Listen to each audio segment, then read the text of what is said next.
Selamat pagi anak-anak. Hari ini kita akan lanjut materi, masih dalam materi yang kedua, motivasi tujuan perjalanan, karakteristik wisatawan, dan pola pengelolaan wisatawan. Minggu yang lalu kita sudah belajar apa sih itu motivasi perjalanan. Sekarang kita akan lanjut ke tujuan perjalanan serta definisi dan jenis wisatawan. Kita langsung saja. Tujuan pembelajaran kita masih sama seperti minggu yang lalu. Apa sih itu tujuan perjalanan wisata?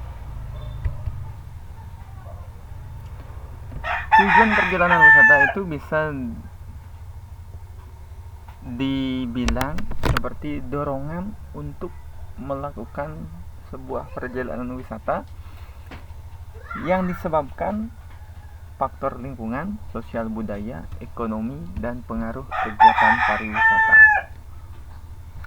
Dari bidang jasa pariwisata selalu menimbulkan sebuah pertanyaan, apa sih sebenarnya tujuan orang melakukan perjalanan? Yang pertama, dari segi sosiologis, yaitu aktivitas perjalanan, kemampuan keuangan. Yang kedua, dari segi psikologis, kemauan untuk melakukan perjalanan dengan bermacam alasan atau keperluan. Fenomena yang bersifat psikologis dalam ruang lingkup pariwisata disebut dengan persaingan diri. Menurut E. Barnett, pengasingan diri merupakan gejala yang muncul ketika seseorang berusaha melepaskan diri dari lingkungan pekerjaan, suasana kebiasaan hidup, atau sekedar pergi menyepi. Menurut M. Kesrow, tujuan perjalanan secara lebih khusus, yang pertama, hanya ingin bersantai, bersukaria, dan rileks. Yang kedua, memenuhi rasa ingin tahu untuk menambah wawasan. Yang ketiga, ingin berpetualangan, mencari perjalanan baru. Yang keempat, ingin mencari suasana baru. Yang kelima, ingin menciptakan kepuasan yang baru.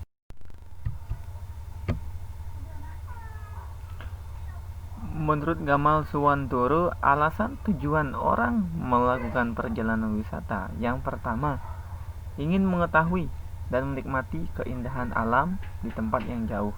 Yang kedua, mengerti dan menghayati kebudayaan masyarakat negara lain. Yang ketiga, mengembalikan kesegaran fisik. Yang keempat, beristirahat dan menjauhkan diri dari tugas kesibukan rutin dalam rangka kunjungan keluarga, mempererat hubungan antar bangsa, mengikuti konferensi atau tugas tertentu atau olahraga. Yang kedelapan, dalam rangka studi atau pendidikan serta menambah pengalaman.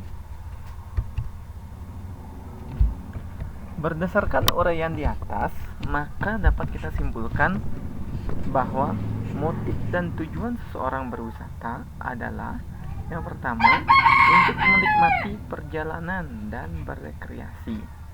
Semua orang pasti ingin melakukan rekreasi untuk merefresh, menghilangkan kejenuhan dengan rutinitas yang mereka lakukan setiap hari. Yang kedua, untuk memperoleh pengalaman dan pengetahuan daerah tujuan wisata. Yang ketiga, untuk menyaksikan atau memahami pertunjukan seni dan budaya, untuk berpartisipasi menyaksikan peristiwa olahraga, berwisata sambil menyelesaikan urusan bisnis, berwisata sambil menghadiri pertemuan, seminar, atau konferensi sekitar daerah tujuan. Yang ketujuh, kombinasi lebih dari satu tujuan di atas. Oke, kita lanjut ke definisi dan jenis wisatawan. Apa sih itu definisi wisatawan?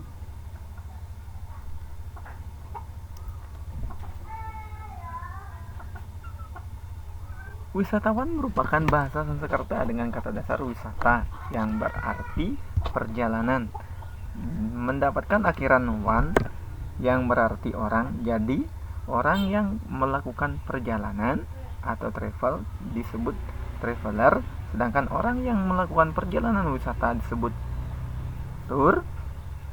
Pada umumnya, seseorang atau kelompok datang ke suatu daerah, tempat, daerah atau negara disebut pengunjung atau visitor. Ada dua golongan dalam istilah pengunjung. Yang pertama wisatawan, yang kedua pelancong.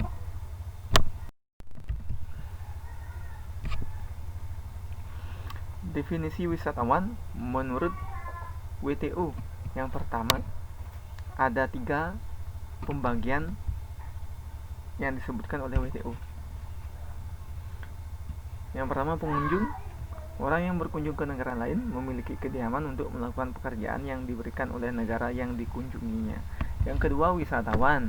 Orang yang tinggal di suatu negara berkunjung ke negara bukan tempat tinggalnya dalam waktu kurang dari 1 malam dengan tujuan selain mendapatkan penghasilan.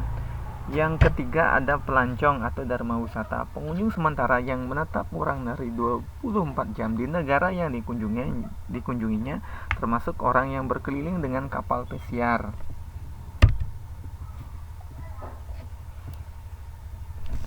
Tujuan perjalanannya dapat diklasifikasikan sebagai berikut. Yang pertama, pesiar, yakni perjalanan yang dilakukan dengan tujuan berekreasi, liburan, kesehatan, pendidikan, keagamaan, dan olahraga.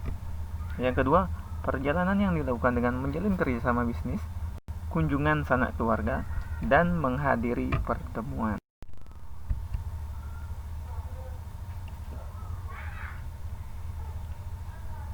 Definisi wisatawan menurut Swantoro Gamal tahun 1997. Yang pertama ada itu eksplorasi, yakni wisatawan yang mencari perjalanan baru, berbaur dan menikmati gaya hidup masyarakat lokal serta menghargai norma nilai-nilai lokal. Yang kedua, elite touris, yaitu wisatawan dalam jumlah kecil berisi orang-orang terpandang ke daerah wisata sehingga terlihat sekali perbedaannya. Yang ketiga, ada offbeat touris, yakni wisatawan mencari tempat wisata yang jarang dikunjungi dan jauh dari keramaian. Yang keempat, ada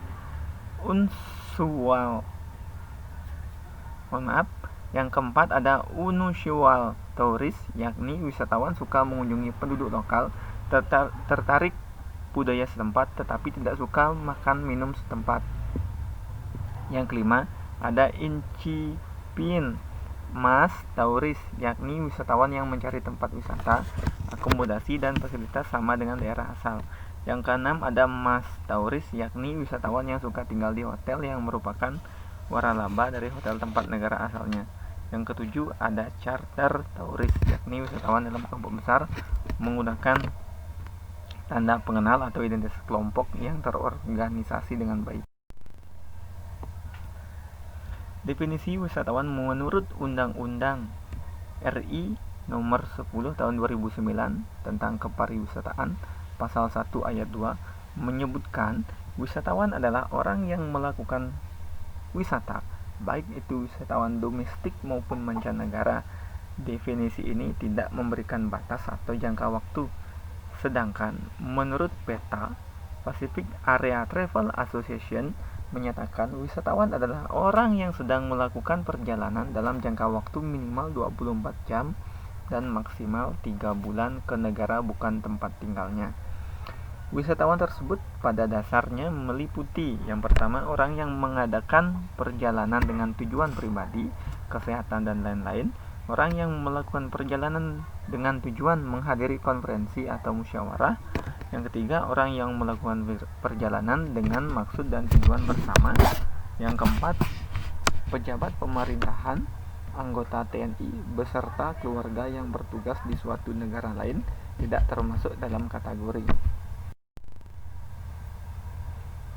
Jenis wisatawan. Wisatawan digolongkan berbagai sudut sesuai dengan sifat dan ruang lingkup perjalanan yang dilakukan oleh wisatawan. Yang pertama, wisatawan mancanegara merupakan orang yang melakukan perjalanan dengan tujuan mengunjungi negara lain. Wisatawan domestik merupakan orang yang melakukan perjalanan dengan tujuan mengunjungi negara tetangga. Yang kedua, wisatawan mancanegara merupakan orang yang melakukan perjalanan dengan tujuan mengunjungi negara tetangga. Yang ketiga, wisatawan domestik merupakan orang yang melakukan perjalanan dengan tujuan mengunjungi negara tetangga. Yang keempat, wisatawan mancanegara merupakan orang yang melakukan perjalanan dengan tujuan mengunjungi negara tetangga. Yang kelima, wisatawan mancanegara merupakan orang yang melakukan perjalanan dengan tujuan mengunjungi negara tetangga. Yang keenam, wisatawan mancanegara merupakan orang yang melakukan perjalanan dengan tujuan mengunjungi negara tetangga. Yang ketujuh, ada charter touris, yakni wisatawan dalam kelompok besar menggunakan tanda pengenal atau identitas kelompok yang terorganisasi dengan baik. melakukan perjalanan wisata ke negara yang bukan tempat tinggalnya. Yang ke-B, wisatawan asing domestik merupakan orang asing yang berdiam atau tinggal di suatu negara karena tugas dan melakukan perjalanan wisata di wilayah tersebut. Yang ketiga, wisatawan domestik merupakan seorang yang melakukan perjalanan wisata dalam wilayah negara tempat tinggalnya.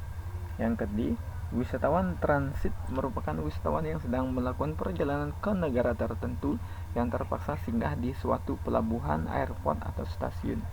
Wisatawan asing bertugas merupakan warga negara suatu negara yang karena tugas dan jabatan berada di luar negeri pulang ke negara asalnya. Wisatawan bisnis merupakan orang yang melakukan perjalanan untuk tujuan bisnis, bukan wisata. Setelah urusan utamanya selesai, baru berwisata. Oke, mungkin itu yang bisa kita pelajari hari ini. Silahkan kalian simak dengan baik. Setelah itu, silahkan dirangkum, dicatat materi minggu yang lalu serta yang kedua ini di buku catatan kalian. Jangan semua ditulis atau dirangkum, yang penting-penting saja.